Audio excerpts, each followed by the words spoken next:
Assalamu alaikum. Ah, vous êtes déjà là? Ah bah oui, vous voulez savoir ce qui s'est passé? Lorsque notre super-héros a répondu: Je ne quitterai jamais ma religion, ne serait-ce qu'un instant, même si tu me donnes la totalité de ton royaume et du royaume des Arabes. Cette audace lui a valu de se faire jeter en prison et de se faire priver de nourriture et d'eau. Et il a été ordonné que soit posé dans sa cellule du porc et du vin, tout en sachant que les musulmans n'avaient pas le droit d'en consommer. Il voulait l'affamer pour le voir manger de ces choses illicites et par ce biais se moquer de lui. Mais notre super-héros, fier de sa foi, préféra endurer la faim et la soif.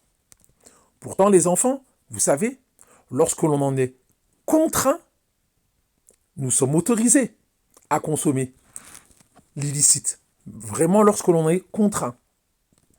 Car Allah facilite. Mais là, il s'agit d'un sahaba, ambassadeur de la Ummah, avec une foi et une endurance hors du commun. Radiyallahu anhu. N'ayant pas réussi à le faire céder, le roi byzantin le menaça d'exécuter ses compagnons. Il fit alors bouillir de l'huile dans une énorme marmite, puis il lui dit: Deviens chrétien ou je tue tes compagnons en les jetant un par un dans cette huile bouillante. Mais Abdullah refusa de nouveau.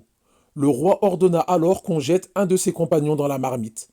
Rapidement, sa chair se décomposa et ses os flottèrent à la surface. Mais ceci n'effraya en rien notre courageux compagnon. Voyant l'entêtement de Abdullah, il lui dit alors: Deviens chrétien ou je te tue à ton tour. Évidemment, notre compagnon refusa. Le roi ordonna qu'on le rapproche alors de la marmite pour le jeter dans l'huile bouillante. À ce moment-là, Abdullah se mit à pleurer. Toute l'assemblée pensa qu'il avait pris peur et qu'il allait enfin céder. Le roi lui dit alors: Ça y est, tu as enfin décidé de te convertir au christianisme? Abdullah répondit: Non, pas du tout. Alors pourquoi pleures-tu? Rétorqua le roi. Abdullah lui donna une réponse qui laissa l'assemblée bouche bée. Il lui dit: Je pleure car je n'ai qu'une âme à sacrifier dans le sentier d'Allah. J'aurais aimé avoir 100 âmes et toutes les sacrifier aujourd'hui pour Allah. Allahu Akbar. Ce qui signifie 100 fois être tué de la sorte. Vous savez les enfants, il ne nous est pas demandé de nous sacrifier, de sacrifier notre propre vie si nous sommes menacés par quelqu'un qui nous demande de dire ce qui n'est pas dans notre cœur. Face au danger de mort, il est permis de dire ce que le bourreau veut entendre.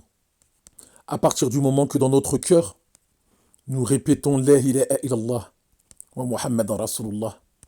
Et c'est d'ailleurs arrivé à un très grand héros, Ibn Yasir, le fils de la première martyre de l'islam. Radiyallahu anhu. Allah est sage et nous avons une religion sage. Ne laissez personne vous convaincre du contraire. Et c'est justement en apprenant le plus possible sur notre belle religion que notre cœur, Inch'Allah, restera bien ancré dans celle-ci.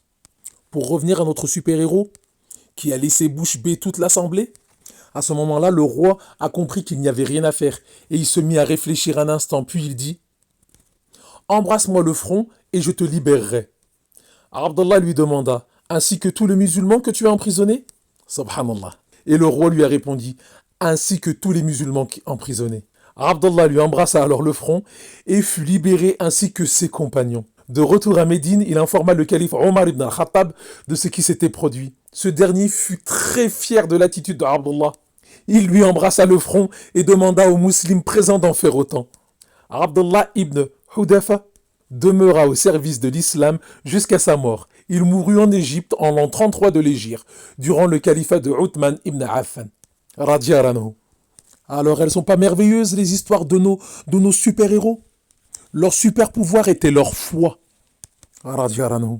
S'il fallait retenir peu, retenons de lui que c'est un des tout premiers croyants, que c'est les messagers envoyés à Kisra, que c'est un exemple d'attachement à l'islam, et que c'est